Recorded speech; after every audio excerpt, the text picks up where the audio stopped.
আমাদের অন্তর্বর্তীকালীন সরকারের মাননীয় প্রধান উপদেষ্টা নোবেল বিজয়ী প্রফেসর ডক্টর মোহাম্মদ ইউনূস মনে করেন, কিয়ামত কয়েক দশকের মধ্যে সংঘটিত হবে, কয়েক শতাব্দী নয়।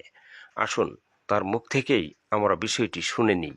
যদি আমরা বলি ১ বছর, ৫ বছর বা ২০ বছর পরের পৃথিবীটা স্যার আপনি কেমন দেখতে চান? মানে এটা কিরকম পৃথিবী হবে স্যার? আপনার পৃথিবীটা কেমন স্যার? আমি যেটা বলে আসছি যে এই ২০ বছর ৩০ বছর পরে পৃথিবী টিকে থাকবে কিনা এটা নিয়েই বরং সমস্যা হবে। যে এখন যেটুকু অনেকে হালকা ভাবে দেখছি যে আচ্ছা হবে হবে আর বহুদিন আছে, এর মধ্যে আমার জীবন কেটে যাবে। এই ২০-৩০ বছরের মধ্যে বোধহয় এটা আর বলা যাবে না, এটা একেবারে ঘরের দুয়ারে চলে আসবে। আমি বলছি যে বর্তমান যে গতিতে এবং যে প্রকৃতিতে অর্থনীতি চলছে তাতে